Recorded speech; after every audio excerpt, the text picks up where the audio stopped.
वळूया आणखी एका महत्त्वाच्या बातमीकडे। बंजारा उपोषणकर्ते विजय चव्हाण यांचं उपोषण सुटलंय। पंकजा मुंडे उपोषणस्थळी हजर होत्या। उपोषणकर्त्यांची मुंडेंनी मुख्यमंत्र्यांशी फोनवरून चर्चा घडवून आणली।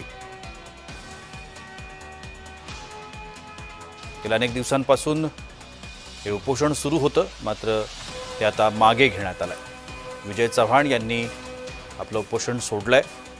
पंकजा मुंडे या उपोषणस्थळी गेल्या होत्या आणि त्यांनी मुख्यमंत्री देवेंद्र फडणवीस यांच्यासोबत विजय चव्हाण यांची बातचीत घडवून आणली।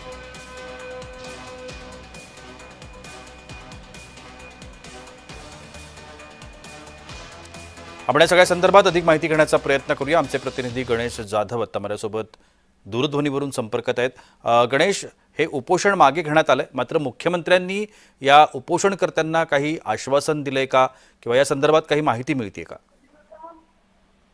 प्रशांत, नक्कीच या ठिकाणी विजय चव्हाण जे आहे बंजारा समाजाच्या मागणीसाठी आरक्षणासाठी हैदराबाद गॅजेट लागू करण्यासाठी या ठिकाणी गेल्या 9 दिवसापासून या ठिकाणी अंबर चौफुली परिसरात जे आहे अहिल्यादेवी होळकर स्मारक या ठिकाणी उपोषण करत होते। आज या ठिकाणी जे आहे सरकारचं शिष्टमंडळ या ठिकाणी आलेलं आहे।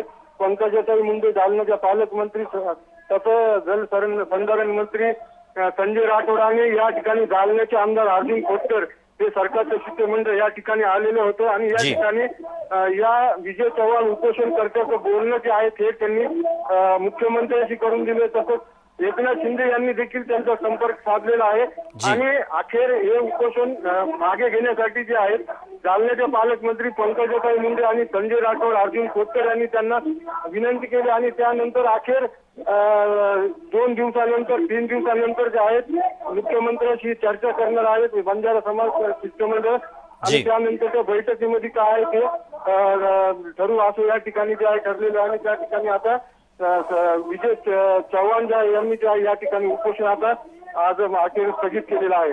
धन्यवाद गणेश, आपण दिलेल्या विस्तृत माहितीसाठी।